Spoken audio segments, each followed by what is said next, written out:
تو سب سے پہلی بات میں اگر آپ سے اس بارے میں ایک سوال کروں کہ یہ پورا مجمع جو میرے سامنے بیٹھا ہے اس میں اکثر وہ حضرات ہیں جنہوں نے اسلام کے کلمے التحیات، درود شریف، دعائے قنوت، الم تر سے لے کر قل اعوذ برب الناس، یہ ساری چیزیں مکاتب ہی سے سیکھی ہے۔ مدرسوں میں گئے تو وہاں اس کی پالش ہوئی، ورنہ ابتدا مکتب سے ہوئی۔ کسی نے تجوید پڑھی، کسی نے قرات پڑھی، تو مکتب سے ناظرہ پڑھنے کی بنیاد پر تجوید و قرات پڑھی۔ کسی نے نور العزا پڑھی، ہدایہ پڑھی، قدوری شریف پڑھی، تو مکتب میں بنیادی مسائل پڑھنے کے بعد پڑھی۔ کسی نے حفظ کیا تو پہلے مکتب کے اندر چند صورتیں استاد نے یاد کرائی، تب جا کر کے حفظ کیا۔ مکتب کو آپ جو ہیں ہمارے پورے دینی نظام کی بنیاد سمجھیے کہ یہ اسلام کی، ایمان کی، دین کی بنیاد ہے۔ حضرت مولانا سید ابو الحسن علی میاں ندوی رحمہ اللہ نے حضرت مولانا محمد الیاس صاحب اور ان کی دینی دعوت نامی ایک کتاب لکھی ہے۔ اس کا آپ مطالعہ کریں گے تو حضرت مولانا محمد الیاس صاحب رحمۃ اللہ علیہ نے میوات میں پہلے مکاتب قائم فرمائے، اس سوانے میں لکھا ہوا ہے۔ بعد میں آپ نے یہ موجودہ شکل کی دعوت کی محنت کا کام شروع کیا ہے۔ اس سے اندازہ لگاؤ کہ یہ مکاتب کتنے اہم ہیں۔ پھر اہمیت کے لیے ایک بات اور آپ سوچئے، آپ میں سے دورہ کس نے پڑھا؟ ذرا ہاتھ اٹھائیے۔ دورہ حدیث شریف کی تکمیل، ماشاء اللہ العزیز۔ ایک سیدھی بات ہے کہ جس استاد سے آپ نے بخاری شریف پڑھی، بخاری شریف میں انہوں نے آپ کو کتاب الایمان پڑھایا،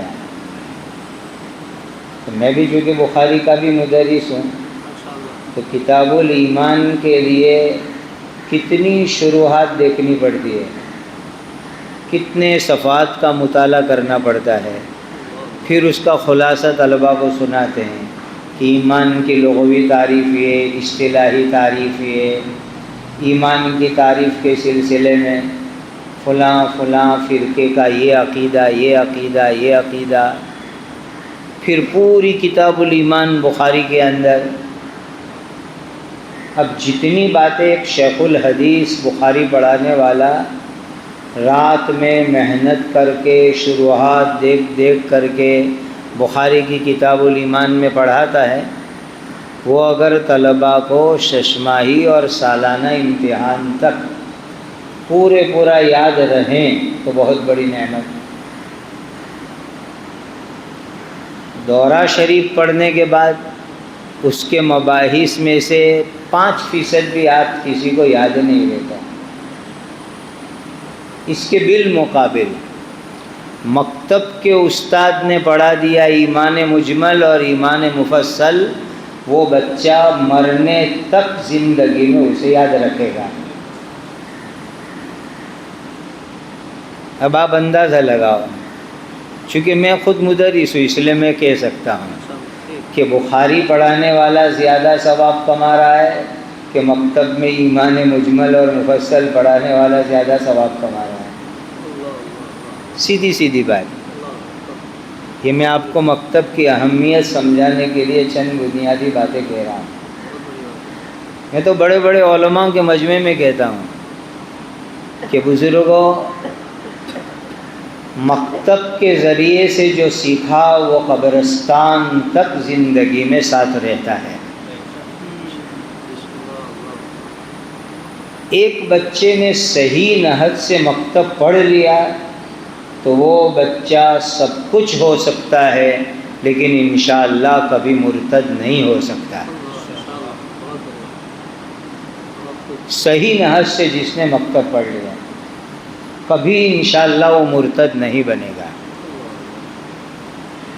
اور دیکھیے، آپ نے قرآن مجید کے اندر کئی جگہوں پر حضرت نبی کریم صلی اللہ علیہ وسلم کی بعثت کے مقاصد پڑھے ہیں۔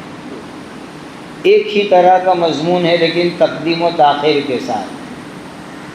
هو الذی بعث فی الامیین رسولا منہم یتلو علیہم آیاتہ ویزکیہم۔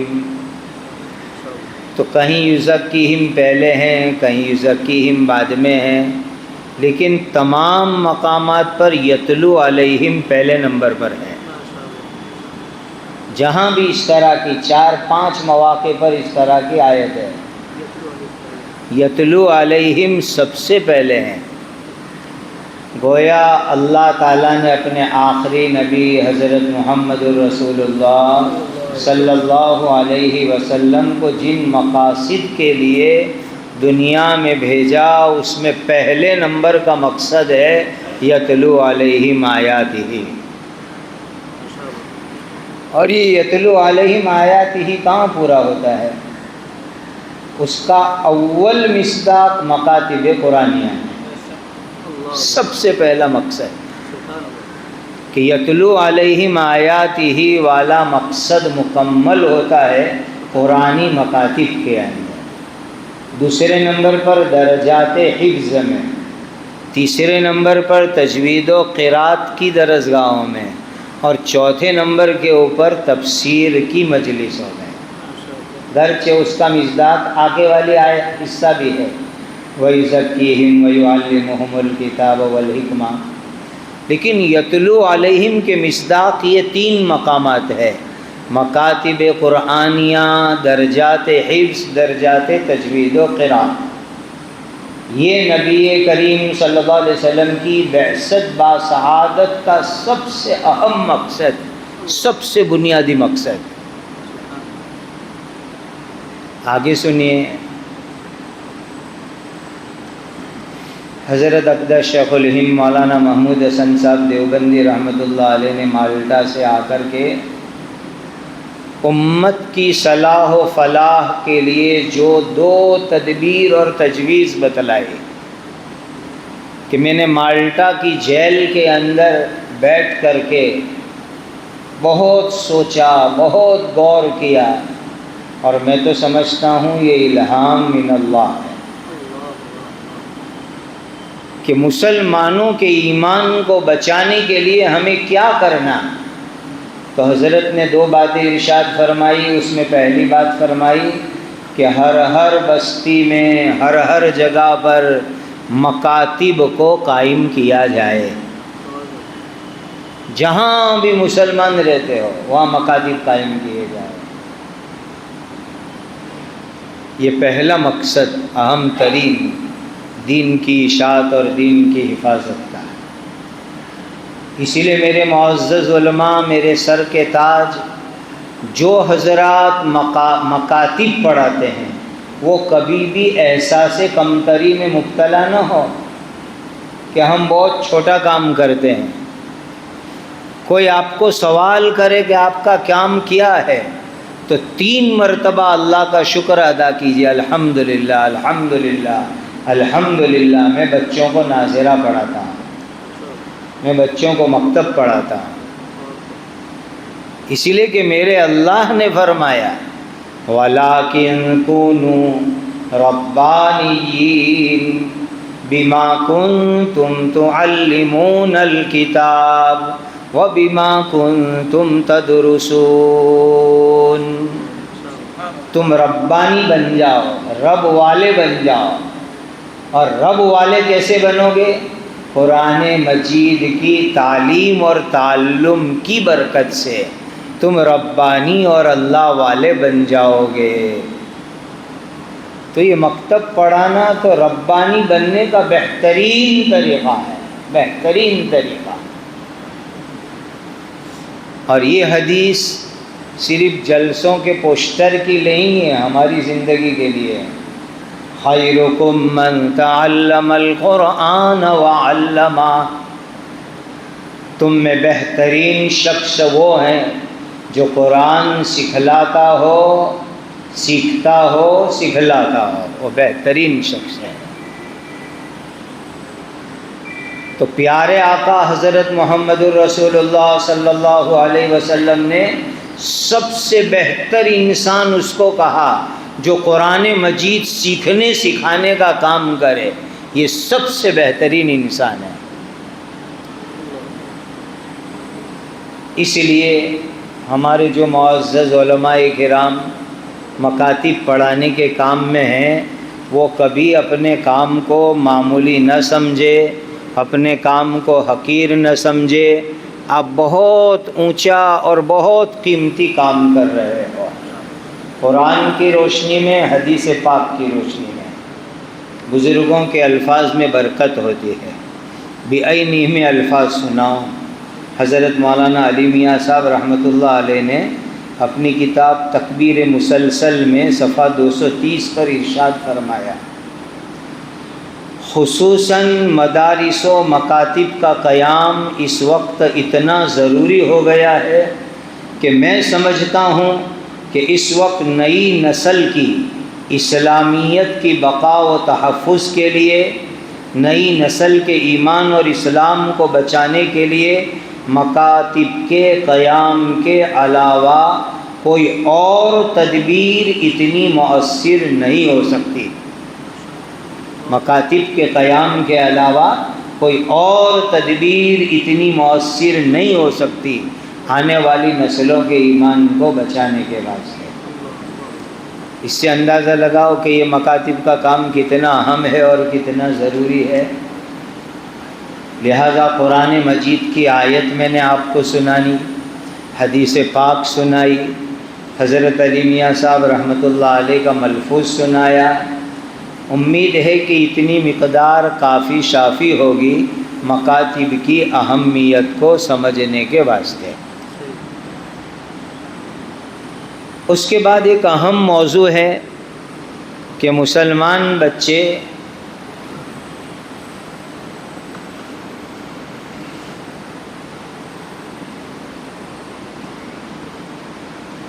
دینی ضروری تعلیم، تربیت، آداب، اخلاق کہاں سے سیکھ سکتے ہیں، وہ کون سے مقامات ہیں جہاں سے ایک مسلمان بچے کو اسلامی زندگی گزارنے کے لیے اسلامی عقائد، اسلامی اخلاق، اسلامی زندگی مل سکتی ہے۔ نمبر 1، ماں کی گود۔ سب سے پہلا مدرسہ ماں کی گود ہے۔ دوسرے نمبر کے اوپر ہے گھر کا ماحول۔ تیسرے نمبر کے اوپر ہے قرآنی مکاتب۔ چوتھے نمبر کے اوپر ہے مدارس اور جامعات۔ پانچویں نمبر کے اوپر ہے بزرگوں کی صحبت میں خانقاہوں میں خود جانا اور بچوں کو لے جانا۔ چھٹے نمبر کے اوپر ہے مروجہ دعوت و تبلیغ کی محنت سے وابستہ رہنا۔ اور ساتویں نمبر کے اوپر ہے اسلامی ماحول کے اسکول، ہائی اسکول، کالج اور یونیورسٹی۔ یہ 7 جگہوں سے ہماری آنے والی نسلوں کو، ہمارے بچوں کو ایمان، اسلام، دین، اخلاق سیکھنے کو مل سکتے ہیں۔ اب ہم خود غور کریں کہ ایک زمانے کے اندر جو مائیں اپنے بچوں کو بچپن ہی میں سب کچھ سکھا دیتی تھی، اس وقت امت کا سروے کرو کتنی فیصد مائیں ایسی ہے جو بچوں کو دین کی تعلیم دیتی ہو۔ میں اللہ کا شکر ادا کرتے ہوئے آپ کو کہوں میں نے دارالعلوم میں جا کر کے انبیاء کے واقعات قرآن میں بعد میں پڑھے، تفسیر میں۔ تمام نبیوں کے واقعات میری والدہ مرحومہ نے مجھے بچپن میں سنائے ہیں۔ جب رات میں اسکول کا لیسن ٹیوشن وغیرہ کر کے فارغ ہو کے سونے کا وقت ہوتا تو ان کا آدھا گھنٹہ 20-25 منٹ کا معمول تھا، کسی نے کسی نبی کا واقعہ وہ سنا دی، کسی نے کسی صحابی صحابیہ کا واقعہ سنا دی، کسی نے کسی ولی کی بات سنا دی، پھر جا کر کے نیند آتی۔ ایسی مائیں آج امت کے اندر کتنی، حالانکہ وہ عالمہ نہیں تھی، کسی مدرسے میں جا کر اس نے کورس نہیں پڑھا، مکتب پڑھی ہوئی تھی، لیکن ذاتی مطالعہ بہت تھا۔ حضرت شیخ الاسلام مولانا سید حسین احمد مدنی سے بیعت تھی، اور بیانات سننا، کتابوں کا مطالعہ کرنا بڑا شغف تھا۔ تو ایک ماں کے ذریعے سے بچوں کو سیکھنے کو ملتا ہے، لیکن آج مائیں بیچاری دین سے کوری ہے۔ اس طرح یہ 7 نمبر کا آپ سروے کر لو کہ جہاں سے بنیادی طور پر ماں کی گود، گھر کا ماحول، بستی کا ماحول جہاں سے سیکھنے کو ملتا تھا، وہاں اس وقت ایمان کے بجائے ایمان کو برباد کرنے والی چیزیں سیکھنے کو مل رہی ہے۔ ابھی چند دن پہلے ایک ڈاکٹر صاحب کی ملاقات ہوئی، افریقہ کے ایک ملک سے آئے ہوئے تھے۔ میں نے ان سے گفتگو کی کہ آپ نے کیا پڑھا؟ وہ کہتے کہ میں سعودیہ میں ایک جگہ یونیورسٹی میں نے ڈاکٹری کی۔ انہوں نے عجیب بات بتائی کہ یونیورسٹی میں ڈاکٹری کرتے کرتے 5 قراتیں انہوں نے پڑھی، 5 قراء کی قرات انہوں نے پڑھی۔ اب ظاہر ہے کہ ایسی اسلامی ماحول کی یونیورسٹی یہاں ہم کو ہر ایک کو تھوڑی ملے گی۔ حفظ بھی کیا اور قرات 7 میں 5 قاریوں کی قرات انہوں نے یونیورسٹی میں ڈاکٹر بنتے بنتے کی انہوں نے۔ تو اب بہت ہی خلاصہ نچوڑ کے بعد اگر ہم ڈھونڈیں تو پوری امت کے لیے دین سیکھنے کا ایک اہم ترین مرکز رہ جاتا ہے مکاتب قرآنیہ، کہ مکتب کی تعلیم ایسی ہو کہ بچوں کو دین ایمان سیکھنے کو ملے۔ اسی لیے میں آپ سب سے پہلی درخواست کروں گا کہ آپ اپنی زندگی میں کچھ نہ کچھ مکاتب خود قائم کیجئے، کہو انشاءاللہ۔ یعنی جہاں مسلمان ہیں اور اب تک مکتب کا کوئی نظام نہیں ہے، اس کا سروے کیجئے، اور سروے کر کے آپ اپنی محنت سے وہاں مکتب قائم کیجئے۔ انشاءاللہ یہ مکتب قیامت تک کے لیے آپ کے لیے صدقہ جاریہ بن جائے گا۔ یہ بہت ضروری چیز ہے اس وقت کے ماحول کے اندر۔ اس کے بعد یہ سمجھیے کہ ان مکاتب قرآنیہ میں جو مدرس ہوتے ہیں اور جو اس کی باڈی ہوتی ہے، اس کی بنیاد کیا ہے۔ کسی بھی مکتب کو قائم کرنے کے لیے 6 اس کے ستون ہیں، پیلر ہیں۔ جیسے کہ یہ چھت کھڑی ہوئی ہے پیلروں کے اوپر، تو کسی بھی مکتب کے لیے 6 ستون بہت بنیادی ہے۔ 5 ستون۔ نمبر 1 استاذ، کہ استاد صحیح اور اچھا تربیت یافتہ ہو۔ میں آپ کو کہتا ہوں کہ تربیت کتنی ضروری۔ ہمارے یہاں جتنے مدارس عربیہ میں جانتا ہوں الحمدللہ، ان میں کسی مدرسے کے اندر دور حدیث شریف کے بعد بچوں کو کیسے پڑھایا جائے اس کی ٹریننگ کا کوئی نظام میں نے نہیں دیکھا ہے۔ آپ کے علم میں ہو تو مجھے نہیں معلوم، میں نے تو کم سے کم نہیں دیکھا کہ ایک دورہ پڑھنے والا، افتاء کرنے والا، تخصص کرنے والا باہر جا کر کے جو مدرس بنے گا تو اس کو بچوں کو کیسے پڑھانا ہے۔ حالانکہ اس کی سائیکالوجی بہت امپورٹنٹ ہے، بہت اہم ہے۔ تعلیمی نفسیات اس کو سیکھنا، اور خصوصاً آج کے زمانے کے اندر بچوں کو مارے پیٹے بغیر پڑھانا، یہ ہے سائیکالوجیکل چیز سیکھنے کی۔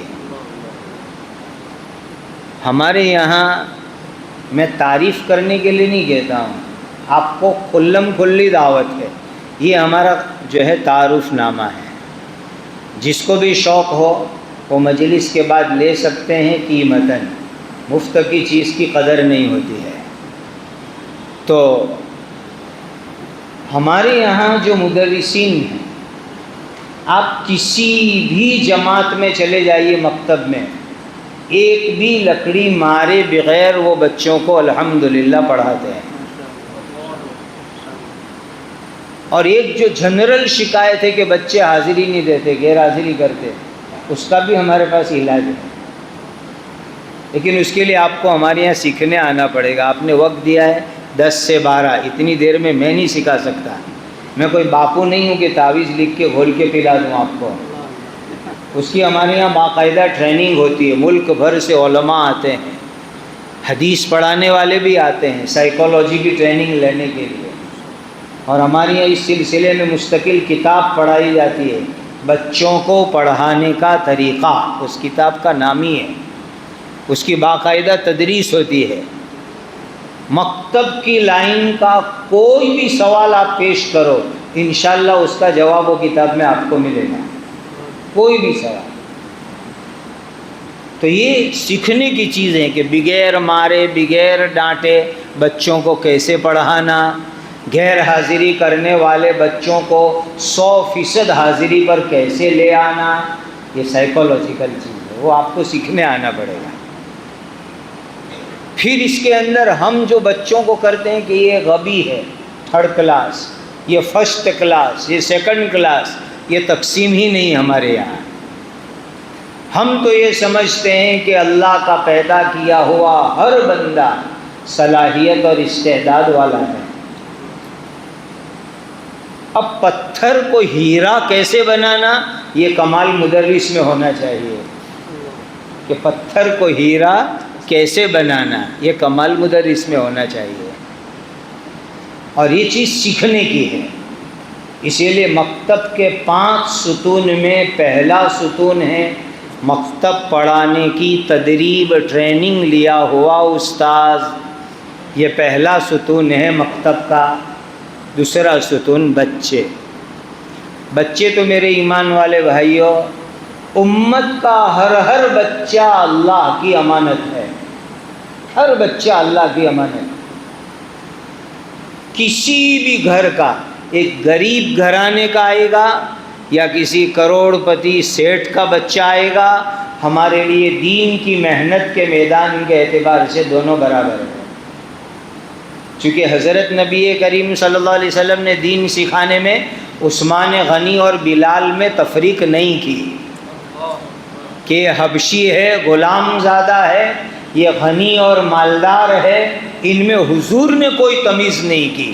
وہ مدرس خائن ہے جو مالدار ماں باپ کی اولاد پر زیادہ توجہ دیتا ہے اور غریبوں کی اولاد کو سائڈ پر بٹھاتا ہے، وہ خائن مدرس ہے۔ یہ فرق نبی کریم صلی اللہ علیہ وسلم نے نہیں کیا۔ حضور کے یہاں تو جو مقام ابو ذر کا تھا، سلمان فارسی کا تھا، صہیب کا تھا، رومی کا تھا، یہ سارا مقام عبد الرحمن ابن عوف، عثمان غنی، ابو بکر صدیق، سب کا ایک مقام تھا۔ یہ چیز ہمیں اپنی زندگی کے اندر لانی ہے، اور اس لیے ہر بیشا کے گھما مبر کے خالص، شاید کے پلنگ خفتہ باشد۔ گلستان میں شیخ سعدی نے یہ کہا ہے، کسی بھی کونے کو خالی مت سمجھو، جنگل میں پتہ نہیں کس جھاڑی میں شیر سویا ہو۔ اسی غریب گھرانے کے بچوں میں سے محنت کر کے کل کا کوئی غزالی اور رازی ہو سکتا ہے۔ اسی لیے ہمارے پاس آنے والا امت کا ہر بچہ قیمتی ہے، ہم اس کے گھرانے کو نہیں دیکھیں گے کس گھرانے سے آیا، ہم یہ دیکھیں گے مسلمان بچہ ہے اور اس کو دین کی امانت پہنچانا ہماری ذمہ داری ہے۔ تیسرا پلر ہے مکتب کا متولی اور کمیٹی۔ یہاں متولی اور کمیٹی کا مطلب اچھی طرح سمجھ لیجیے کہ متولی اور کمیٹی کا مطلب یہ ہوگا کہ تعلیمی نظام، تربیتی نظام، اس کو کیسے اچھے سے اچھا بنایا جائے، کیسے اس کو ترقی دی جائے، اس میں سپورٹ اور تعاون کرنے والے کمیٹی اور متولیان یہاں پر مراد ہے۔ اور اس کے لیے بہت ضروری کہ کمیٹیان اور متولیان بھی دین کی بنیادی تعلیمات سے واقف ہو، یہ ضروری ہے، ورنہ اس کے بغیر کیسے کام چلے گا؟ ورنہ آج عامتاً امت میں کمیٹی کا حال کیا ہے؟ وہ اکبر الہ آبادی کا شعر تو سنا ہے نا آپ نے، جو تضمین کی ہے اکبر نے، کریمہ تو آپ نے پڑھی ہے، کریمہ بے بخشائے برحال ماں کہ ہستم اسیر کمند ہوا، تو اکبر الہ آبادی نے تضمین کی ہے اس میں، کریمہ بے بخشائے برحال بندہ کہ ہستم اسیر کمیٹی و چندہ، یہ اکبر نے تضمین کی ہے۔ تو اس وقت عامتاً کمیٹیوں کا یہ حال ہے کہ جن بیچاروں کی اتحیات صحیح نہیں، درود صحیح نہیں، سورہ فاتحہ ڈھنگ سے پڑھنا نہیں آتا، وہ کمیٹی میں بیٹھے ہوئے، ان کو کیا خبر کہ صحیح تعلیم، صحیح تربیت کیا ہوتی ہے۔ کل حضرت اقدس ہردوئی رحمۃ اللہ علیہ کے خلیفہ اجل مولانا مظاہر الحق صاحب کے ساتھ ہم 4 روز سے تھے، تو انہوں نے ایک عجیب واقعہ سنایا مجھے رات میں ٹرین پر رخصت کرتے کرتے۔ گجرات کے ایک مشہور مدرسہ جہاں کی قرآن کی تعلیم بہت مشہور، اس کے معتمم صاحب حضرت ہردوئی مولانا ابرار الحق صاحب رحمۃ اللہ علیہ کی ملاقات کے لیے آئے۔ حضرت گجرات میں ایک جگہ تشریف لائے ہوئے تھے، کہ حضرت میرے مدرسے میں آپ آ جائیے، تشریف لے آئے۔ پھر انہوں نے استدلال کیا حضرت میں نے میرے مدرسے کو ہردوئی کی نقل ثانی بنایا ہے، یعنی ہردوئی کی کاپی بنایا ہے تعلیم اور تربیت میں، اسی لیے آپ آ کر مفید مشورے دیجئے۔ اور وہ کچھ بچوں کو ساتھ لے کر آئے تھے کہ حضرت ان کا قرآن سنیے، کہ دیکھو کتنا صحیح یہ لوگ قرآن پڑھتے ہیں، آپ ہی کے طرز کا، اللہ والے ہوتے ہیں۔ حضرت نے فرمایا ہم بچوں کو بعد میں جانچتے ہیں، چچوں کو پہلے جانچتے ہیں۔ آپ معتمم صاحب ہو، ناظم صاحب ہو، بچوں کو لے کر آئے، پہلے آپ قرآن سنائیے، پھر بچوں کا سنوں گا۔ اب انہوں نے کہیں سے سنا ہے تو حضرت نے فرمایا نہیں، سورہ انفطار پڑھیے، چونکہ اس میں اقفا، اظہار، ادغام میں سارے قواعد آتے ہیں، کہا ان کو آپ پہلے وہ سنائیے۔ اب وہ لڑ کھڑا گئے، کہنے لگے جب چچوں کا حال یہ ہے تو بچوں کا کیا حال ہوگا، ہم نہیں آئیں گے آپ کے مدرسے میں۔ اسی لیے میں آپ سے یہ باتیں عرض کر رہا ہوں، یہ جو خلاصہ ہے یہ سالوں کے تجربے کے بعد تیار ہوا خلاصہ ہے۔ تو اور کئی بزرگوں نے اس کے بارے میں یہ فرمایا، یہ الہامی اور تجدیدی چیزیں ہیں، کئی بزرگوں نے، اس کی ریکارڈنگ ہمارے پاس ہے، ملک کے نامور بزرگوں نے۔ تو تیسری چیز ہونا چاہیے متولیان اور کمیٹیان ایسے ہو جو تعلیم کی ترقی کے اندر مدد کرے، ساتھ دے اساتذہ کو۔ چوتھی بنیاد ہے مکتب کی، بچوں کے والی۔ یہ والیوں کا دینی ذہن بھی بہت ضروری، ورنہ بچہ 7:30 بجے آئے گا اور 8:15 بجے ماں چھٹی لینے آئے گی یا فون کرے گی ٹیوشن کا وقت ہو گیا، اسکول کا وقت ہو گیا، تو اب 7:30 بجے آیا، 8:15 بجے چھٹی چاہیے، تو پون گھنٹے کے اندر تو ہم تعلیم دے ہی نہیں سکتے، ہو ہی نہیں سکتی تعلیم۔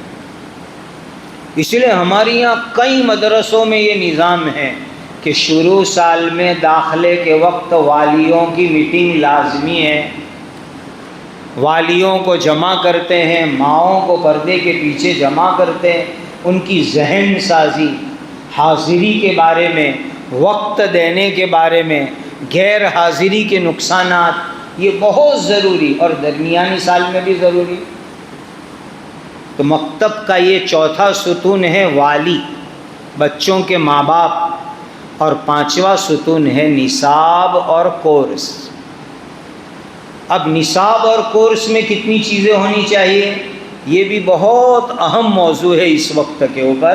میں انشاءاللہ اس کو بھی وقت پر آپ کو بتلاؤں گا کہ نصاب میں کیا چیزیں ہونی چاہیے۔ پھر آپ خود سوچئے کہ ہمارے یہاں کا مکاتب کا نصاب ان چیزوں کے اوپر پورا اترتا ہے یا نہیں اترتا ہے۔ اس کے بعد مکتب کے مدرسوں کو میں ایک بات عرض کروں گا، آپ اپنے نام پر ذرا غور کیجئے۔ ہمارا نام مدرس ہے، اور یہ نام قرآن سے لیا ہوا ہے، وَلَٰكِن كُونُوا رَبَّانِيِّينَ بِمَا كُنتُمْ تُعَلِّمُونَ الْكِتَابَ وَبِمَا كُنتُمْ تَدْرُسُونَ۔ یہ مدرس لفظ قرآن نے ہم کو دیا ہے۔ اب یہ مدرس لفظ میں 4 حروف ہے، اور یہ چاروں حروف ہماری ذمہ داری ہم کو یاد دلاتے ہیں۔ پہلا حرف ہے میم، مدرس کا پہلا حرف ہے میم۔ میم کا مطلب ہوتا ہے مدرس محنت کرنے والا ہونا چاہیے، مدرس میم سے محنت کرنے والا ہونا چاہیے، صرف وقت گزاری کرنے والا مدرس نہ ہونا چاہیے۔ میں تو علماء کرام کو یوں کہتا ہوں کہ کوئی آپ کے آنے کا وقت جانے کا وقت نوٹ کر رہا ہو، کوئی نگرانی کر رہا ہو، اس کے آپ جو ہے محتاج مت رہو۔ ہم اللہ کے دین کے خادم ہیں، کوئی نگران ہو یا نہ ہو، کوئی ہمارے وقت کو نوٹ کرنے والا ہو یا نہ ہو، ہمارا کام اللہ کی رضا کے واسطے ہے۔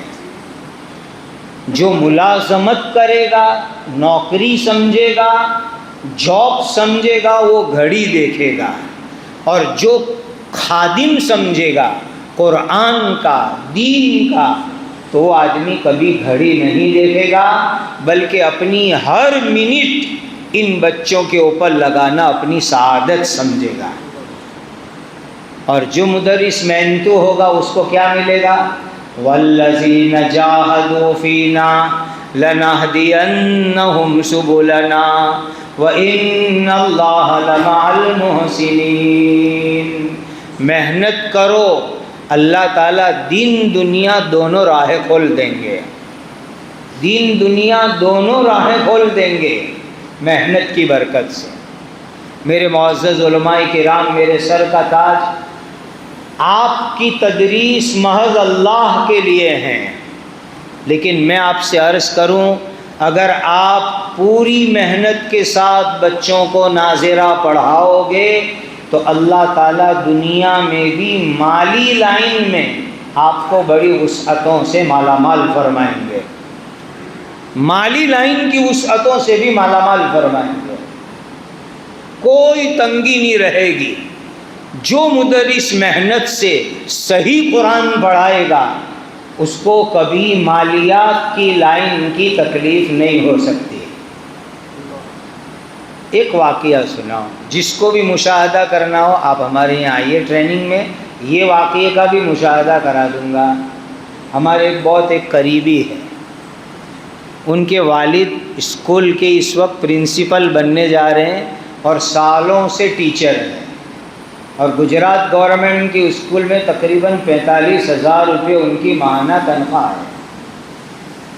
ان کے ایک بیٹے نے آئی ٹی میں اسپیشلسٹ کیا ہوا ہے اور لنڈن میں ہے، دوسرے بیٹے نے بھی کیا ہے اور وہ اس وقت ٹورنٹو کینیڈا میں ہے، اور تیسرا بیٹا حافظ عالم مولوی ہے، افتاء کیا ہوا ہے۔ اللہ کے گھر میں بیٹھ کے سنا رہا ہوں، باپ پرنسپل، 2 بھائی ہے آئی ٹی کی اسپیشلسٹ، ایک کینیڈا میں ایک لنڈن کے اندر۔ نہ باپ نے آج تک حج پڑھی، نہ 2 بیٹوں نے آج تک حج پڑھی، نہ باپ کا ذاتی مکان ہے، نہ کینیڈا انگلینڈ والوں کا ذاتی مکان ہے۔ جو حافظ عالم ہے اس نے 2 حج کر لی اور ذاتی مکان میں وہ رہتا ہے۔ یہ قرآن کی برکت ہے۔ یہ اللہ کے گھر میں بیٹھ کر خدا کو گواہ رکھ کے واقعہ سنا رہا ہوں، کوئی مصنوعی بات نہیں سنا رہا ہوں۔ یہ وعدہ ہے اللہ کا، والذین جاہدوا فینا لنہدینہم سبلنا، جو محنت کرے گا ہم راستے کھولیں گے، وعدہ ہے اللہ کا۔ اسی لیے بچوں پر محنت کرو، صحیح نہج سے محنت کرو، آخرت میں تو جنت ہے ہی ہے، اللہ ہماری دنیا بھی انشاءاللہ اس کی برکت سے سنوار دیں گے، بنا دیں گے۔ تو لفظ مدرس میں پہلا حرف میم، میم کا مطلب ہے مدرس محنت کرنے والا ہونا چاہیے۔ دوسرا حرف ہے دال، دال کا مطلب ہے مدرس درد مند ہونا چاہیے۔ اور یہ درد مندی آپ نے شمائل کی روایت میں پڑھی ہے، شمائل ترمذی میں روایت موجود ہے۔ حضرت نبی کریم صلی اللہ علیہ وسلم کی درد مندی کیا تھی؟ کان دائم الفکرہ متواصل الاحزان، نبی کریم صلی اللہ علیہ وسلم ہمیشہ فکروں میں رہتے تھے، ہمیشہ فکر، درد، ہر وقت غم غم غم حضور کو رہتا تھا۔ اور اتنا زیادہ درد حضور کو رہتا تھا کہ خود باری تعالیٰ نے تسلی دی اور روکا، اپنے نبی کو باقاعدہ روکا کہ اتنا زیادہ غم آپ کو نہیں ہونا چاہیے۔ لَعَلَّكَ بَاخِعٌ نَفْسَكَ عَلَىٰ آثَارِهِمْ إِن لَّمْ يُؤْمِنُوا بِهَٰذَا الْحَدِيثِ أَسَفًا، ذرا درد غم کم کیجئے، خود اللہ حکم دے رہے ہیں، خود اللہ تسلی دے رہے ہیں۔ تو مدرس تو درد مند فکر مند ہونا چاہیے، یعنی جو درد اور فکر حضرت نبی کریم صلی اللہ علیہ وسلم کے قلب اطہر میں تھی، وہ فکر درد مدرس کے دل کے اندر ہونا چاہیے۔ میرے والد نے 50 سال مکاتب کا کام کیا ہے الحمدللہ۔ ان کا حال یہ تھا، اس زمانے میں یہ موبائل نہیں تھے، لینڈ لائن فون وہ بھی بڑے مہنگے ہوتے تھے۔ ایک طالب علم ابھی اگر غیر حاضر ہوتا تو پہلے اس کے گھر پر فون کر دیں، کیوں غیر حاضر ہے آج، کیا وجہ ہو گئی۔ اور چونکہ 50 سال کام کیا تو اکثر والی ماں باپ بھی ان کے شاگرد ہوتے تھے، تو پھر اگر کسی نے کہا کہ بیمار ہے تو عصر کی نماز کے بعد سیدھے وہ طالب علم کے گھر پہنچ جاتے ہیں۔ اچھا کیا ہوا ہے؟ کہا اس کو پیٹ میں بہت تکلیف ہے، اچھا پانی لاؤ میں دم کر کے دیتا ہوں۔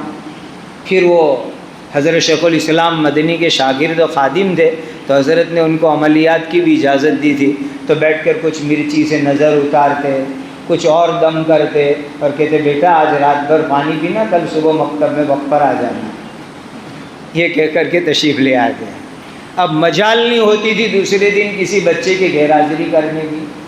یہ درد، یہ فکر، یہ کوڑھن آج بھی ہماری بستی میں 80 سالہ بوڑھے ایسے موجود ہیں جنہوں نے مجھے خود بیان کیا کہ والد کی امامت ایک مسجد میں تھی اور جہاں مکتب وہ مسجد دوسری، کہا وہاں امامت کرا کے فرض سے سلام پھیرا کر تقریباً آدھا پونا کلومیٹر پیدل چل کے آتے، اور مکتب والی مسجد میں نماز تاخیر سے ہوتی، خصوصاً مغرب عشاء، چونکہ دن بھر تو اسکول جاتے ہیں بچے، مغرب عشاء میں سارے بچے مسجد میں ہوتے۔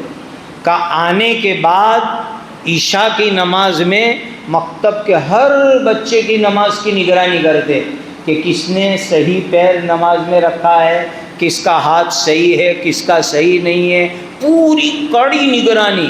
اور دوسرے اتوار کو، ہر اتوار کو ان کے یہاں نماز کی مشق ہوتی تھی عملی، تو اس اتوار کو اس کی یہ تصحیح کریں گے، بیٹا تو سجدے میں تیری انگلیاں قبلے کی طرف مڑ کے نہیں رہتی، تو سیدھی انگلی رکھتا ہے، چل بیٹا مڑنے کی مشق کرو، تیرے گھٹنے صحیح نہیں تھے، چلو اس کی مشق کرو۔ ایک ایک طالب علم کی نماز کی تربیت کا انہوں نے مکتب میں ایسی مسنون نماز کی تربیت کر دی کہ پوری زندگی ہماری نماز سنت طریقے سے ہو گئی۔ صلو کما رأیتمونی اصلی، یہ مدرس کے صفات ہونے چاہیے۔ تو دوسرا لفظ ہے دال، اس کا مطلب ہے مدرس درد مند ہو، فکر مند ہو، اور وہ درد اور وہ فکر جو امام الانبیاء کے قلب اطہر میں اللہ نے رکھی تھی، وہ درد اور فکر ہمارے دل کے اندر ہو۔ تیسرا لفظ ہے را، حرف، مدرس لفظ کا تیسرا حرف ہے را۔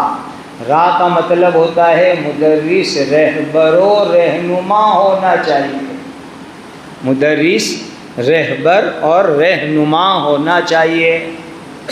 آج تو ہم نے کیا سمجھا کہ صرف ناظرہ پڑھا دیا، بات ختم ہو گئی۔ نہیں، ایک مکتب کے مدرس کی ذمہ داری ہے کہ وہ اپنے پاس پڑھنے والے بچوں کو مکمل مسلمان بنا کے تیار کرے، مکمل مسلمان بناوے، کامل اسلام پر عمل کرانے والا بناوے۔ جیسے مثال کے طور پر آج کل بچے مکتب کے اندر آتے ہیں، ان کے بال چیک کرو، اکثروں کے بال وہ خلاف شرع فیشنیبل ہوں گے، تو مدرس پیار سے سمجھاوے، محبت سے سمجھاوے، سمجھاتا رہے، دعا کرتا رہے، یہاں تک کہ وہ سنت بال کا عادی ہو جاوے۔ اگر مکتب کا یونیفارم نہیں پہنتا اور ٹی شرٹ جینس پہن کے آتا ہے، شرٹ پہن کے آتا ہے، استاد رہبری کرے گا کہ بیٹا اسلامی لباس کیا ہونا چاہیے، اسلامی لباس کیا چیز ہوا کرتی ہے، یہ رہبری کرنا بھی استاد کی ذمہ داری ہے۔ اب بچہ شادی کی چھٹی لینے آیا تو استاد رہبری کرے گا، بیٹا مسنون شادی کس کو کہتے ہیں، بیٹا غلط شادی کس کو کہتے ہیں، کون سی شادی میں جانا چاہیے، کون سی شادی میں نہ جانا چاہیے۔ ایک استاد صرف 2.5-3 گھنٹے کا نہیں، ایک طالب علم کی مکمل اسلامی زندگی کا وہ رہبر و رہنما ہوا کرتا ہے، رہبر و رہنما۔ اور چوتھا لفظ ہے لفظ مدرس کے اندر سین، سین لفظ مدرس کا چوتھا حرف ہے، جس کا مطلب ہوتا ہے سلیقہ مند ہونا مدرس کا۔ سین کا مطلب سلیقہ مند ہونا۔ یہ کیوں ضروری، اس کو بھی ذرا سمجھیے۔ بچے استادوں کو دیکھ کر کے بہت کچھ سیکھتے ہیں، بہت کچھ سیکھتے ہیں۔ اگر استاد سلیقہ مند ہوگا تو بچوں میں سلیقہ آئے گا، اور اگر بچے استاد میں سلیقہ مندی نہیں ہے تو بچے بھی بے سلیقہ بنیں گے۔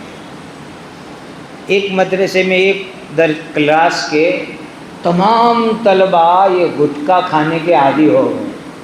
یہ گٹکا ہوتے ہیں، وہ کھانے، گٹکا تو سمجھتے ہیں نا آپ لوگ، اس کے عادی بن گئے۔ تحقیق کی کہ بھئی یہ بچے پوری جماعت کے گٹکا کھاتے ہو گئے، تو چونکہ ہم اپنی برادری میں بیٹھے ہیں، مذاکرے میں بیٹھے ہیں، اس لیے میں عرض کروں، تحقیق کرنے پر پتہ چلا کہ استاد صاحب کو دوران درس سستی آتی ہے تو 1-2 مرتبہ سبق میں گٹکا کھاتے ہیں، استاد جی سے سیکھ کر کے پوری جماعت گٹکا کھانے والی بن گئی۔ اب اندازہ لگاؤ استاد کتنا سلیقہ مند ہونا چاہیے۔ ایک اور مثال دو، استاد کی زبان کا سلیقہ کیسا ہو۔ آپ میں سے بہت سو نے سنا ہوگا، حضرت مولانا عبداللہ صاحب کاکو دروی رحمہ اللہ تعالی گجرات کے بڑے عالم تھے، بڑے اونچے درجے کے تھے۔ حضرت نے ایک واقعہ ہم کو سنایا کہ اتوار کو مکتب کی چھٹی کا دن اور اسکول کی بھی چھٹی کا دن، تو کہا میرے پوتے نوا سے کھیل رہے ہیں، بچوں کو عجیب عجیب کھیل کی سوچتی ہے، تو اس دن بچوں کو یہ کھیل سوجا کہ چلو آج مکتب کھیلے ہم، یعنی ایک بچہ استاد بنا اور سارے بچے بچیوں کو کہا تم میرے شاگرد، چلو آج پڑھنے بیٹھو میرے پاس، وہ کھیل کھیلنے لگے۔ ایسا حضرت مولانا گھر کے دروازے پر جھولے پر بیٹھ کے صبح اخبار پڑھ رہے تھے، بہت ذہین تھے، اللہ نے بڑی فطانت عطا فرمائی تھی۔ اب وہ بچہ ایک استاد بنا اور سارے بچے طالب علم بنے، کچھ بچیاں بھی۔ اب ہمارے یہاں گجراتی میں غبی طالب علم کے لیے ایک لفظ ہوتا ہے ڈوبا، گجراتی زبان میں، جو غبی ہو، کن ذہن ہو، اس کو ہمارے یہاں ڈوبا کہتے ہیں۔ اب وہ استاد پڑھاتے پڑھاتے جو بچہ استاد بنا ہوا تھا 2-3 کو کہہ رہا اے ڈوبا پڑھ، پھر ادھر نظر کر کے اے ڈوبی پڑھ، اس طریقے سے مولانا بہت ذہین تھے، سب دیکھتے رہے۔ پھر جب عصر کی نماز میں تشریف لے گئے تو مکتب کے صدر مدرس صاحب سے ملاقات کی اور پوچھا کہ میرا فلاں پوتا ہے وہ کس استاد کے پاس پڑھتا ہے؟ تو بتلایا فلاں استاد کے پاس۔ تو عصر کے بعد حضرت اس استاد کے گھر تشریف لے گئے اور گھر جا کر کے اس استاد کی ملاقات کی۔ وہ تو خوش ہو گئے کہ آج حضرت میرے گھر پر تشریف لے آئے۔ پھر بہت کہا حضرت چائے شربت کھانے میں ایک کام سے آیا، مولانا گستاخی معاف کیجئے، آپ سبق میں اپنے بچوں کے سامنے ڈوبا ڈوبی اس طرح کے غلط الفاظ استعمال کرتے ہو؟ تو مولانا کی شخصیت تھی، انہوں نے جرم کا اعتراف کر لیا کہ ہاں حضرت میں غصے میں بول دیتا ہوں۔ حضرت نے فرمایا استاد کی زبان سے جو الفاظ نکلتے ہیں طلبہ اس کی نقالی کرتے ہیں، آج میں نے آپ کے شاگردوں کی زبان سے یہ نامناسب الفاظ سنے ہیں۔ اس سے اندازہ لگاؤ کہ طور و طریق میں، لباس میں، وضاقتہ میں، بول چال میں ایک استاد کو کتنا سلیقہ مند ہونا چاہیے، اس لیے کہ طلبہ ان کے ذریعے سے سیکھتے ہیں۔ تو یہ آپ لفظ مدرس کی شرح ذہن میں رکھ لیجئے۔ میم کا مطلب محنت کرنے والا، دال کا مطلب درد مند، را کا مطلب رہبر، سین کا مطلب سلیقہ مند۔ یہ ہیں مدرس کی جو ہے لفظ کی وضاحت میں نے آپ کے سامنے ذکر فرمائی۔ اس کے بعد دیکھیے کہ ہمارے مکاتب کے اندر کتنی چیزیں تعلیم میں آنی چاہیے، یہ بہت اہم مذاکرہ میں آپ سے کر رہا ہوں۔ آپ خود جو ہے اپنی تعلیم کی سسٹم کو اس سے جو ہے میچ کیجئے، ملائیے کہ ایک مکتب میں، ایک تعلیمی نظام میں کتنی چیزیں آنی چاہیے۔ نمبر 1، مکتب کے نصاب میں، دینی اداروں کے نصاب میں پہلا کام عقائد، اسلامی اور دینی عقائد، یہ سب سے پہلا کام ہے۔ اور عقائد کے لیے چونکہ آج بہت سارے ذرائع سے ہمارے بچوں کو غلط عقائد سکھائے جا رہے ہیں، اب مکتب میں عقائد کی ابتدا کیسے کریں گے وہ طریقہ بھی سیکھ لو اور وعدہ کرو کہ اسی طریقے سے کام کریں گے۔ ہم نے اپنے اساتذہ کو کیا کہہ رکھا ہے، بچوں کو عقائد کے لیے شرع عقائد تھوڑی پڑھانی ہے ہمیں، عقیدۃ الطحاویہ تھوڑی پڑھانی ہے ہمیں۔ بچوں کو عقیدہ کیسے سکھاؤ گے؟ بچہ مکتب میں آیا، بیٹا ہم کو کس نے پیدا کیا؟ وہ جواب دے گا اللہ نے۔ بیٹا ہمارے نبی کون؟ کہا حضرت محمد الرسول اللہ صلی اللہ علیہ وسلم۔ بیٹا ہمارا مذہب کون سا؟ کہا اسلام ہمارا مذہب ہے۔ ہمارے مذہب کی بنیادی کتاب کون سی؟ کہا قرآن مجید۔ اس طرح کی جو عقیدے کی موٹی موٹی باتیں ہیں، روزانہ 5 منٹ سوال جواب کے انداز میں استاد مذاکرہ کرے تو انشاءاللہ یہ اسلامی عقیدے ان کے ذہنوں میں ایسے راسخ ہو جائیں گے کہ پھر وہ زندگی بھر مرتد نہیں بنے گا۔ جو میں نے آپ کو شروع میں کہا کہ صحیح مکتب پڑھا ہوا بچہ سب کچھ ہو سکتا ہے لیکن انشاءاللہ وہ مرتد نہیں بن سکتا۔ اور کیسے مرتد نہیں بنے گا؟ 5 منٹ بس روزانہ، شروع مکتب میں یا وقت ختم ہونے پر آپ عقیدے کا زبانی مذاکرہ کیجئے۔ اور دیکھیے مثبت اور منفی دونوں مذاکرہ کرنا پڑے گا، اس وقت کے حالات کا یہ تقاضا ہے، مثبت اور منفی دونوں طریقے کا مذاکرہ۔ اور وہ آپ اپنے علاقے کے حالات کا جائزہ لو۔ مثلا ایک مثال دیتا ہوں، جو ہمارے بچے کرسچن اسکولوں میں جاتے ہیں، عیسائیوں کی اسکولوں میں جاتے ہیں، ان بچوں کے سامنے ہمیں یہ مذاکرہ کرنا پڑے گا کہ Jesus is nothing a God but he is a prophet. کہ جیجس، وہ حضرت عیسیٰ علیہ السلام کو جیجس کہتے ہیں، تو ہمیں اپنے بچوں کو مذاکرہ کرنا پڑے گا کہ جیجس حضرت عیسیٰ علیہ السلام گاڈ اور خدا نہیں ہے، بلکہ حضرت عیسیٰ علیہ السلام تو اللہ کے بندے اور اللہ کے رسول ہے۔ یہ منفی انداز کا مذاکرہ ہوا، یہ بہت ضروری۔ آپ اپنے علاقے کے اندر جو بھی ایسی غلط چیزیں اسکولوں میں، کالجوں میں، ہائی اسکولوں میں، یونیورسٹیوں میں پڑھائی جاتی ہو، اس کا منفی مذاکرہ عقیدوں کی لائن کا اپنے مکاتب کے اندر کرنا استاد کے لیے بہت ضروری، اور اس میں آسان شکل کلمہ طیبہ، کلمہ شہادت عربی میں پڑھاؤ، علاقائی مادری زبان میں اس کا مفہوم سمجھاؤ، اور پھر منفی باتیں ان کو ذہن نشین کرا دو۔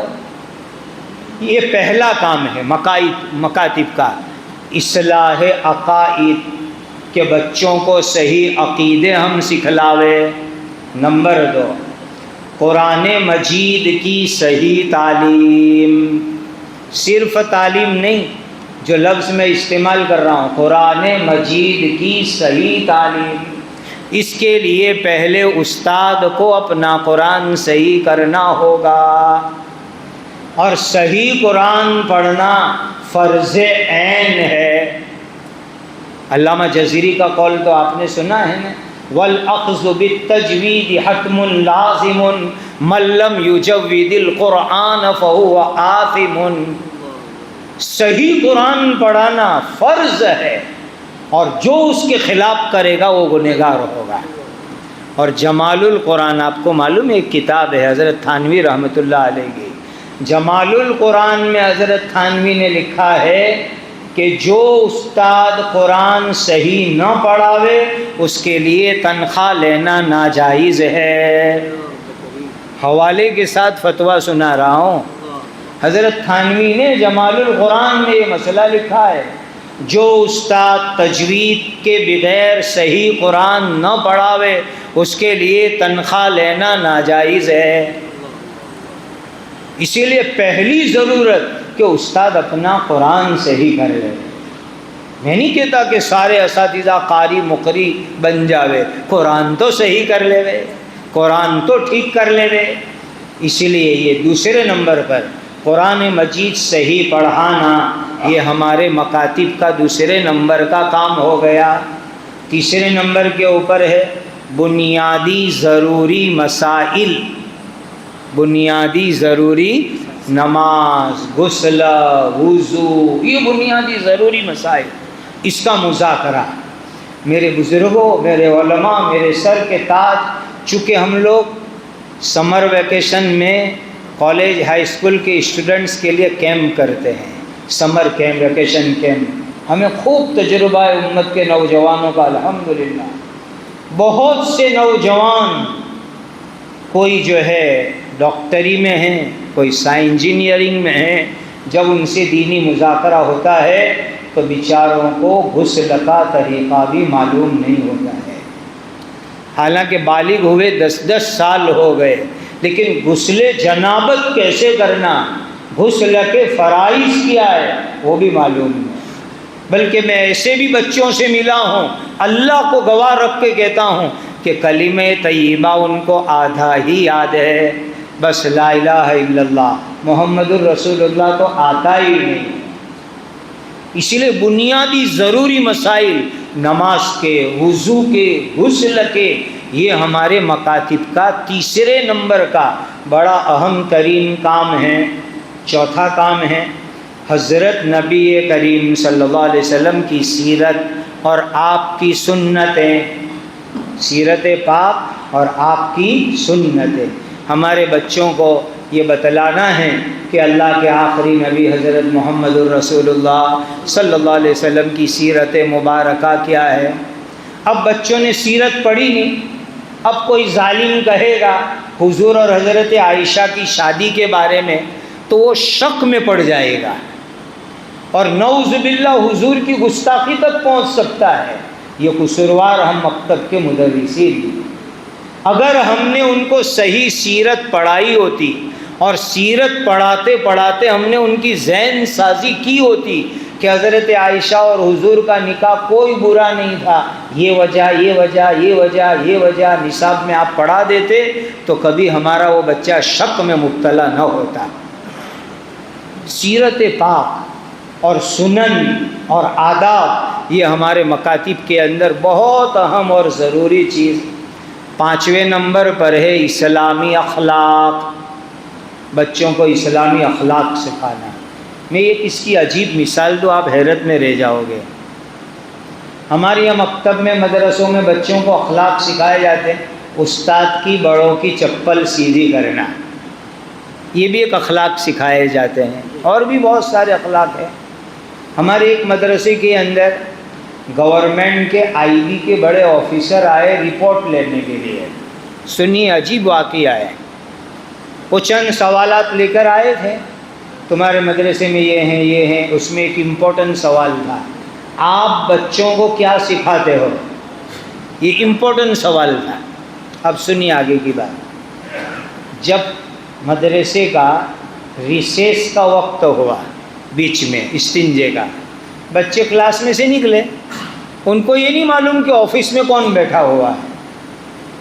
ان کو تو یہ اخلاق سکھائے گئے کہ جو چپل الٹی نظر آئے اسے سیدھی کر دو، یہ سکھایا گیا ہے۔ تو بچوں نے کلاس سے نکل کر کے گزرتے ہوئے بے تکلف عادت کے مطابق ان آئی بی آفیسروں کے جوتے تھے وہ بھی ٹھیک کر دیے، سب کے ٹھیک کر دیے۔ اب وہ دیکھ رہے ہیں، وہ تو بہت ہائی ٹریننگ ہوتی ہے ان کی، وہ سارا منظر دیکھ رہے ہیں، اور منظر دیکھنے کے بعد انہوں نے ذمہ دار مولانا کو کہا کہ یہ جو سوال تھا نا کہ آپ بچوں کو مدرسے میں کیا سکھاتے ہو، اس کا جواب مجھے آپ کو زبانی پوچھنا نہیں ہے، میں نے اپنی آنکھ سے جو دیکھا ہے وہی لکھوں گا۔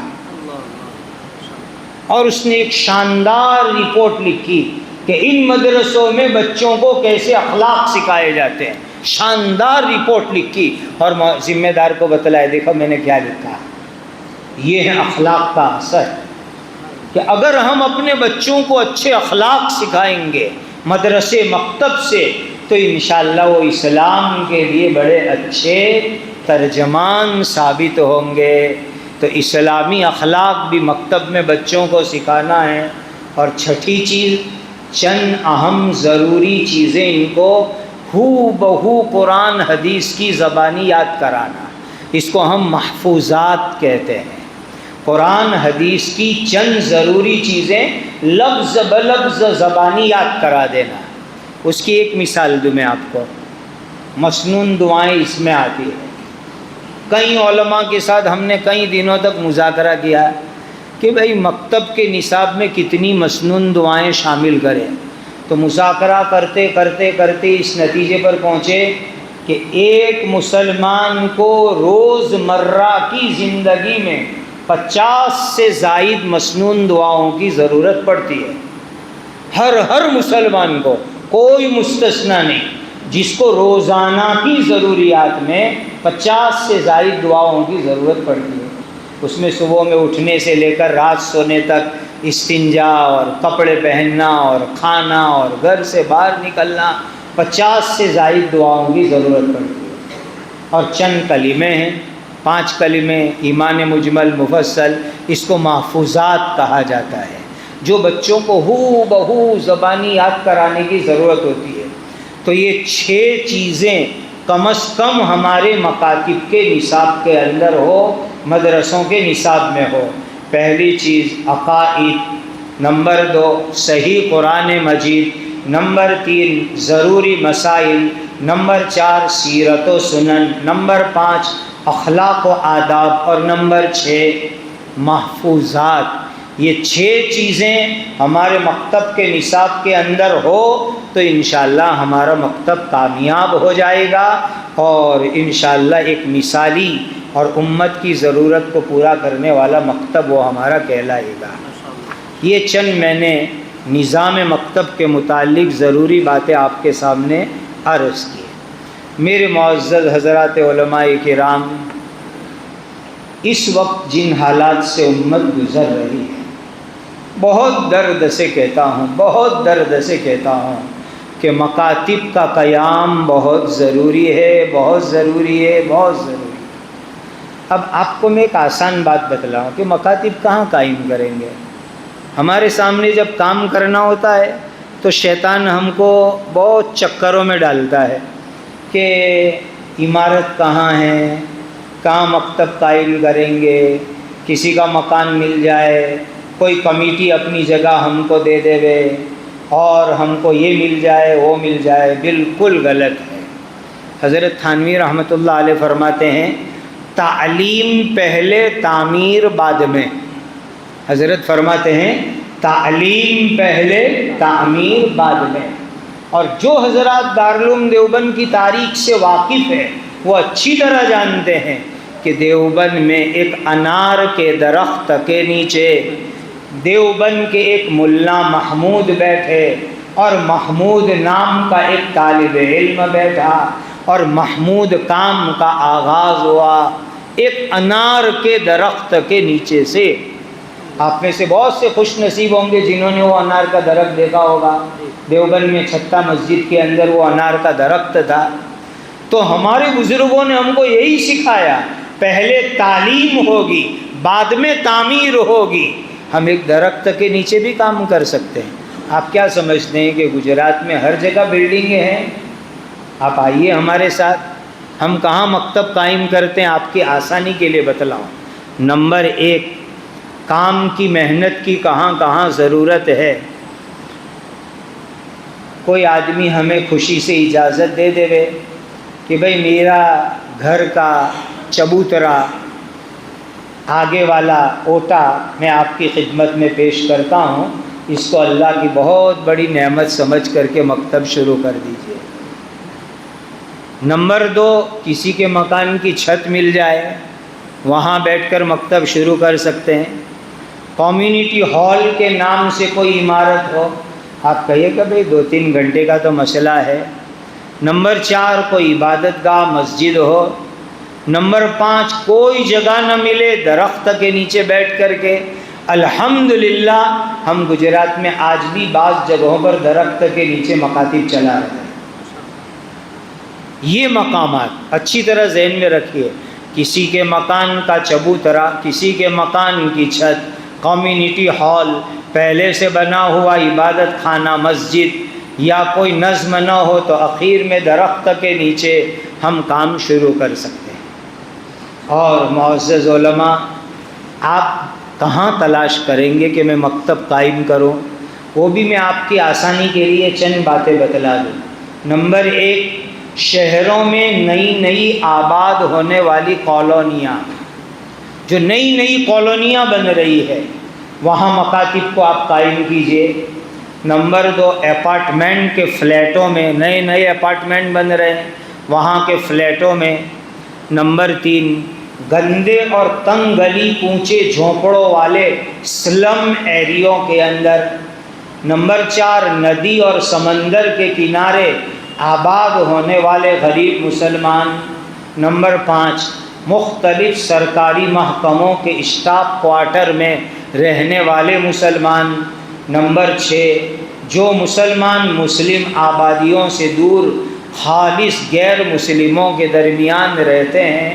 نمبر 7، مسلم آبادیوں میں رہنے والے وہ گھرانے جن کے بچے آج تک مدرسے میں پڑھنے نہیں آتے۔ یہ 7 مقامات میں آپ کو امانتاً سونپ کے جاتا ہوں کہ ان جگہوں کے اوپر جائیے اور ڈھونڈ کر کے تلاش کیجئے کہاں مسلمان ہیں، اور اب تک مکتب کا کوئی نظام نہیں ہے، وہاں آپ کی فکروں سے ایک مکتب قائم ہو گیا تو انشاءاللہ قیامت تک آپ کے لیے صدقہ جاریہ بن جائے گا۔ کرو گے یہ کوششیں؟ یہ آپ کے لیے بہت بڑا آخرت کا سرمایہ ہے، بہت بڑا آخرت کا ذخیرہ ہے۔ اور ایک بات میں عرض کر دوں، وقت پورا ہونے آیا ہے، ایک بات عرض کر کے میں اپنی بات مکمل کروں گا۔ حضرات میرے معزز علماء، میرے سروں کے تاج، ایک دعا یہ کیا کرو اللہ تعالیٰ سے، اے اللہ موت تک ہم سب کو اپنے قرآن اور اپنے دین کی مقبول خدمات کے لیے قبول فرما لیجیے۔ یہ الفاظ میں آپ کو سکھاتا ہوں۔ صلاۃ الحاجہ پڑھ کے، رمضان میں سحری میں، افطار میں، تہجد میں، مقبولیت کی گھڑیوں میں اللہ سے یہ دعا کرو، اے میرے اللہ، زندگی کی آخری سانس تک اپنے قرآن کی، اپنے دین کی مقبول خدمات کے لیے ہمیں قبول فرما لیجئے۔ یہ دعا مانگو اللہ سے۔ اور دوسرے نمبر پر یہ مانگنا، اے اللہ، کل قیامت کے دن الگ الگ جماعتیں ہوگی، ہمیں ایک جماعت میں شامل کر، اس جماعت میں شامل کرنا جس جماعت کا نام حدیث میں کیا آیا؟ اہل القرآن ہم اہل اللہ و خاصتہ۔ اہل القرآن ہم اہل اللہ و خاصتہ۔ قرآن کی خدمت کرنے والے یہ تو اللہ کے گھر کے ممبر ہیں، خدا کے خاندان کے لوگ ہیں اور اللہ کے خاص بندے ہیں۔ اے اللہ، قیامت کے دن جب لوگوں کو جمع کیا جائے تو اہل القرآن ہم اہل اللہ و خاصتہ والی جماعت میں اے اللہ مجھے شامل فرما دینا۔ کرو گے یہ دو دعائیں؟ اور دیکھو بزرگوں، اللہ میرے اور آپ کے دین کے کام میں محتاج نہیں۔ قرآن کی ایک آیت ہمیشہ سامنے رکھو، وَإِن تَتَوَلَّوْا يَسْتَبْدِلْ قَوْمًا غَيْرَكُمْ ثُمَّ لَا يَكُونُوا أَمْثَالَكُمْ۔ وَإِن تَتَوَلَّوْا، اگر تم دین کے کام سے منہ پھراؤ گے، يَسْتَبْدِلْ قَوْمًا غَيْرَكُمْ، تمہارے بدلے میں اللہ دوسروں کو کھڑا کر دیں گے۔ ثُمَّ لَا يَكُونُوا أَمْثَالَكُمْ، وہ تمہاری طرح حکمت مصلحت کی تسبیح پڑھنے والے نہیں ہوں گے، وہ تمہاری طرح کاہل اور غفلت کرنے والے نہیں ہوں گے۔ ثم لا يكونوا امثالكم، تو کہیں اس آیت کے مصداق نہ بن جاوے۔ یہ آیت ہمیشہ ہمارے سامنے رہے کہ دین کا کام ہمیں کرنا ہے اللہ تعالیٰ کا اپنے اوپر احسان سمجھتے ہوئے۔ دعوت و تبلیغ کے بیان کرنے والے حضرات ایک جملہ کہتے ہیں نا، کرتے کرتے مرنا ہے، مرتے مرتے کرنا ہے۔ سنا ہے نا جملہ، کرتے کرتے مرنا ہے، مرتے مرتے کرنا۔ میں استنبول گیا ہوں 2 مرتبہ، وہاں سیدنا حضرت ابو ایوب انصاری رضی اللہ تعالیٰ عنہ مدفون ہیں، میزبان رسول صلی اللہ علیہ وسلم۔ ان کی قبر کے اوپر حافظ ابن حجر عسقلانی رحمۃ اللہ علیہ کے حوالے سے تقریب سے حالات لکھے ہوئے ہیں حضرت ابو ایوب انصاری کے۔ جو بھی وہ جملے ابن حجر کے پڑھتا ہے روئے بغیر وہاں سے نہیں آتا۔ اور حضرت مفتی محمد تقی صاحب نے بھی اپنے سفر نامے میں لکھا ہے، میں نے بھی اپنے سفر نامے میں اس کی تفصیلات لکھی ہے۔ جب حضرت ابو ایوب انصاری رضی اللہ تعالیٰ عنہ استنبول قسطنطنیہ تشریف لے گئے تو بیمار ہو گئے۔ یزید ابن معاویہ اس لشکر کا امیر ہے جس میں حضرت ابو ایوب انصاری تھے، اور یہ لشکر حضرت معاویہ نے اس لیے روانہ فرمایا تھا کہ نبی کریم صلی اللہ علیہ وسلم کی پیشین گوئی پوری ہو، لتفتحن القسطنطنیہ، کہ تم ضرور قسطنطنیہ فتح کرو گے اور اس کا امیر بہت اچھا امیر ہوگا، لشکر بھی بڑا اچھا لشکر ہوگا۔ اس پیشین گوئی کا مصداق بننے کے لیے یہ جماعت لشکر گیا تھا۔ حضرت ابو ایوب انصاری اس وقت 80 سال کے بڑھاپے میں تھے، لیکن قسطنطنیہ تک تشریف لے گئے، بیمار ہو گئے۔ امیر لشکر کو خبر دی گئی، تو چونکہ یہ میزبان رسول ہیں تو یزید ابن معاویہ آپ کے خیمے میں حاضر ہوا اور آ کر کے حضرت ابو ایوب انصاری کے سرہانے کے پاس بیٹھ گیا۔ پوچھتا ہے، اے میزبان رسول، آپ بیمار ہو گئے ہیں، بتلاؤ میں آپ کی کیا خدمت کروں؟ تو کیا جواب دیا ہے؟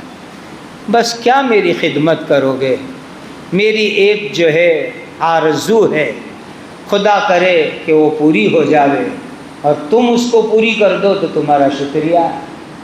پھر حضرت ابو ایوب انصاری نے فرمایا، یزید، جب میرا انتقال ہو جائے تو میری لاش کو اس جگہ پر دفن مت کرنا، میرے انتقال کے بعد میری لاش کو ایک جانور کے اوپر باندھ دینا اور اس جانور کو ان عیسائی دشمنوں کے علاقے میں چلانا، جتنا اندر تم لے جا سکو، جتنا اندر تم چلا سکو اتنا اندر چلا کے لے جانا، اور دشمنوں کے علاقے میں لے جا کر میری قبر بنانا، وہاں مجھے دفن کرنا۔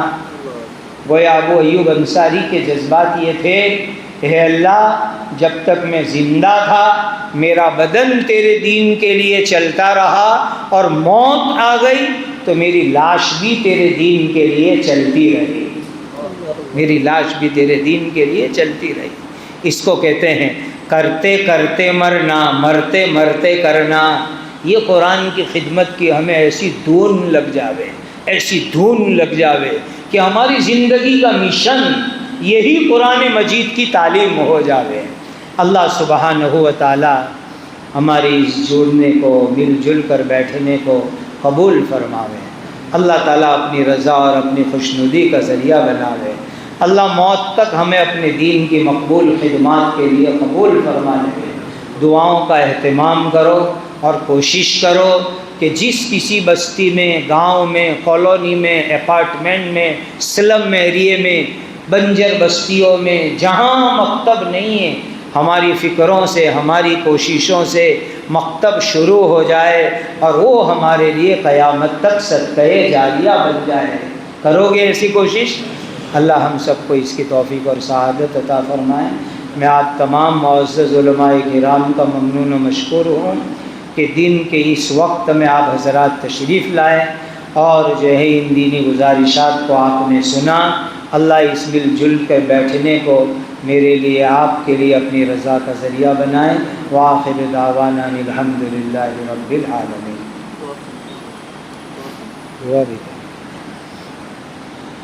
الحمد للہ رب العالمین، سبحان اللہ وبحمدہ، سبحان اللہ العظیم۔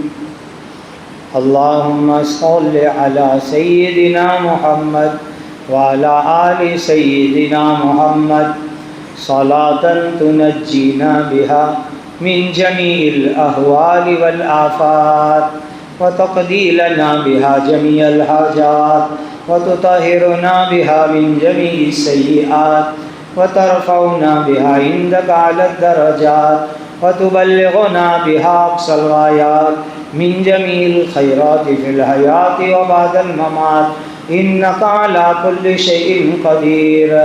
یا ذا الجلال والاکرام، یا ذا الجلال والاکرام، یا ذا الجلال والاکرام۔ ربنا آتنا فی الدنیا حسنہ وفی الآخرۃ حسنہ وقنا عذاب النار۔ اے اللہ ہم سب کے گناہوں کو معاف فرما۔ اے اللہ موت تک ہم سب کو قرآن مجید کی، اپنے دین کی مقبول خدمات کے لیے قبول فرما، قبول فرما، قبول فرما۔ اے اللہ اس حال میں موت آوے کہ ہم قرآن مجید کی خدمت انجام دے رہے ہو، اس حال میں ایمان کے ساتھ دنیا سے جانا نصیب فرما۔ اے اللہ، اے اللہ ہماری عمر میں برکت عطا فرما، ہمارے علم میں برکت عطا فرما، ہمارے تقویٰ میں برکت عطا فرما۔ پوری دنیا میں جہاں کہیں بھی مسلمان ہیں ہر جگہ صحیح نہج کے مکاتب قائم فرما دیجئے۔ اے اللہ جو مکاتب پہلے سے چل رہے ہیں ان کو مستحکم اور مضبوط بنا دیجئے۔ اے اللہ جو مسلمان مرتد ہو گئے یا مرتد بنا دیے گئے ان کو دوبارہ ایمان عطا فرماؤ۔ امت کی موجودہ اور قیامت تک آنے والی نسلوں کے ایمان کی حفاظت فرماؤ۔ اے اللہ حضرت نبی کریم صلی اللہ علیہ وسلم کا امتی پوری دنیا میں جہاں کہیں پر بھی ہے اس کی اور اس کی قیامت تک آنے والی نسلوں کے ایمان کی حفاظت فرماؤ، جان مال عزت عصمت کی حفاظت فرماؤ۔ خصوصاً اس وقت ارض مقدس کے اہل ایمان کی ہر طرف سے حفاظت فرما لیجئے۔ اے اللہ جان مال مکان کی حفاظت فرماؤ۔ اے اللہ بے سہاروں کو سہارا عطا فرماؤ۔ اے اللہ ہمیں زندگی میں بار بار مکہ مدینہ کی حاضری عطا فرماؤ۔ اے اللہ پورے عالم میں صحیح نہج کی قرآنی تعلیم، مکاتب کی بنیادی تعلیم کے عام اور جاری ہونے کے فیصلے فرماؤ، اور سبب اور ذریعے کے طور پر ہماری کوششوں محنتوں کو قبول فرماؤ۔ اے اللہ آپ ہم سب سے راضی ہو جائیے۔ اے اللہ ہمیں نمازوں کو صحیح سنت کے مطابق پڑھنے کی توفیق عطا فرماؤ، قرآن مجید کی صحیح تلاوت کی توفیق عطا فرماؤ، امت کے بچوں کی اسلامی تعلیم اور تربیت کی توفیق عطا فرماؤ۔ اے اللہ حافظ عالم دین کا ذمہ دار ہونے کے ناطے جو ہمارے فرض منصبی ہے اس کو کما حق ادا کرنے کی توفیق عطا فرما۔ اے اللہ اس مجلس کو بے انتہا قبول فرما۔ اس مجلس کے لیے آپ کے جن بندوں نے کوششیں کی، محنت کی، خدمت کی، کر رہے ہیں، سب کو بے انتہا قبول فرما۔ امن و امان کی فضائیں قائم فرما، عدل و انصاف کا بول بالا فرما، مظالم کا خاتمہ فرما۔ اے اللہ تمام انسان اور جناتوں کو ایمان عطا فرما۔ حضرت نبی کریم صلی اللہ علیہ وسلم نے جتنی خیر بھلائیاں مانگی بتلائی ہمیں اور پوری امت کو عطا فرماؤ۔ حضرت نبی کریم صلی اللہ علیہ وسلم نے جن شرور سے پناہ چاہی اے اللہ ہماری اور پوری امت کی حفاظت فرماؤ۔ اے اللہ آج ہمارے جڑنے کو، جمع ہونے، کہنے سننے کو قبول فرماؤ۔ اللہم آمین، اللہم آمین، اللہم آمین۔ وصلی اللہ وسلم علی سیدنا محمد وعلی آلہ وصحبہ وعلی من تبعہم بإحسان الی یوم الدین۔ سبحان ربک رب العزت عما یصفون وسلام علی المرسلین والحمد للہ رب العالمین۔